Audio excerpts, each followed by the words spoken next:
નમસ્કાર મિત્રો, YouTube channel જેકે કાચરિયામાં આપ સૌનું હાર્દિક સ્વાગત છે।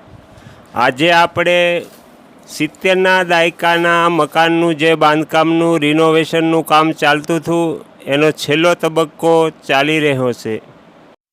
અત્યારે દિવાલને પાણી પાવાનું કામ ચાલે છે। બાંધકામ બધું પૂર્ણ થઈ ગયું છે એટલે પછી દિવાલને પાણી પાવું પડે છે। તો અત્યારે આપણે દિવાલને પાણી પાવાનું કામ ચાલી રહ્યું છે।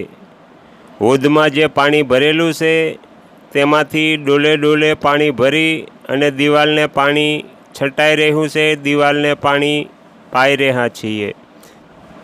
દિવાલને પાણી પાયા પછી આજે છેલ્લો દિવસ છે તો આજે આપણે તરેડ ગામની સફરે જવાનું છે। તરેડ ગામમાં એક ચક્કર મારવાની છે।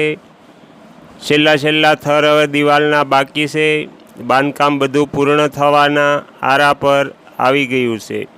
તો આજે આપણે તરેડ ગામમાં એક ચક્કર લગાવશું। આ છેલ્લું જે છે મેન ગેટ પર પાણીના નિકાલ માટેનું ભૂંગળું પણ મુકાઈ ગયું છે।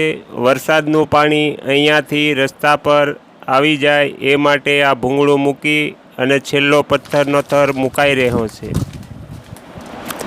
હવે આપણે તરેડ ગામની સફરે નીકળ્યા છીએ। સાથે હસમુખભાઈ છે। તરેડ ગામમાં આપણે ફરવા જઈએ છીએ અને તરેડ ગામની અંદર આજે આપણે 1980માં જ્યારે હું આ ગામમાં પ્રાથમિક શાળામાં ભણતો ત્યારે મારા મિત્રની ઘરે હું લેસન કરવા જતો। એ જગ્યાએ આપણે જવાનું છે। એમની ઘરે એક મેળો હતો। એ મેળા પર બેસી અને અમે લેસન કરતા હતા।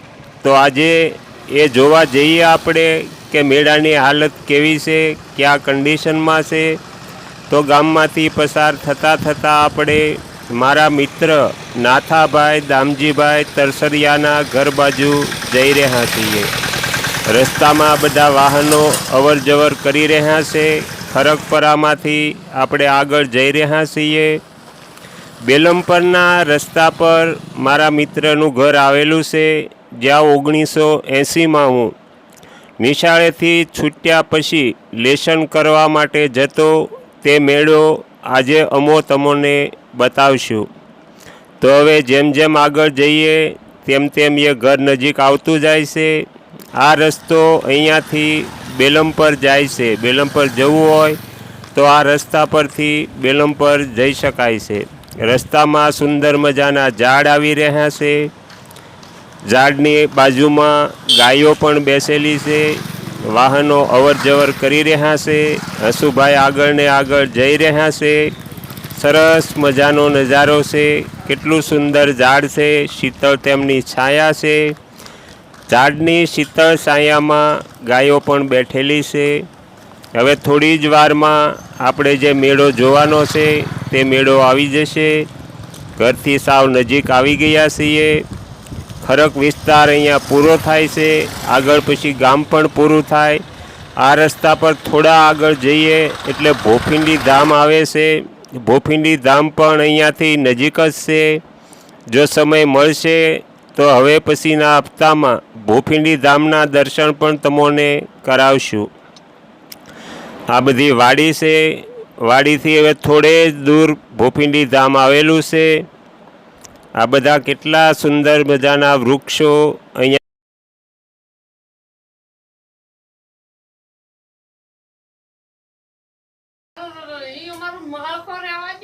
અહીંયા મેં લેસન કરેલું છે। મારા મિત્ર નાથાભાઈનું ઘર આવી ગયું છે। આજે તમે જોઈ રહ્યા છો આ મેળા પર બેસીને 1980માં અહીંયા હું લેસન કરવા માટે આવતો। પ્રાથમિક શાળામાં ભણતો। શાળાએથી છૂટ્યા પછી અહીંયા આવતા અને આ મેળા ઉપર બેસીને અમે લેસન કરતા હતા। એમનું કન્ડિશન અત્યારે આવું છે। હવે આપણે ત્યાંથી ફરી પાછા રવાના થયા છીએ। હવે આપણે ઘર બાજુ જઈએ છીએ।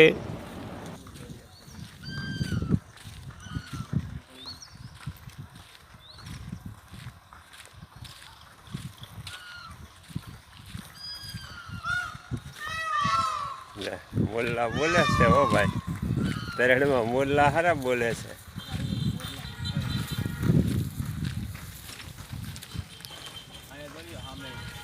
હા, રસ્તામાં ગાયો બધી આવી છે. કેટલો સરસ મજાનો નજારો છે. ગામડાની ભાગોળે આ રીતે ગાયો ભેગી થાય છે. ગૌશાળા જેવું વાતાવરણ લાગી રહ્યું છે. આ ગામની ભાગોળે આ રીતે જે ગાયો ભેગી થાય છે, સરસ મજાનો આ નજારો ગામડાનો હોય છે. ગામડાનું જીવન અનેરું હોય છે. અહીંયા બહુ જ મજા આવે છે. સિટી કરતાં અહીંયાનું વાતાવરણ પણ બહુ જ શાંત હોય છે.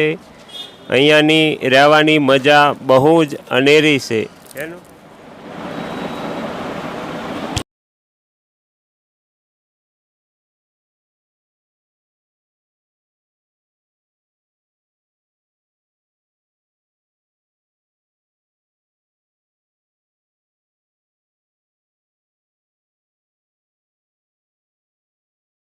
કેશ્વરી માતાનું મંદિર છે તરેડનું.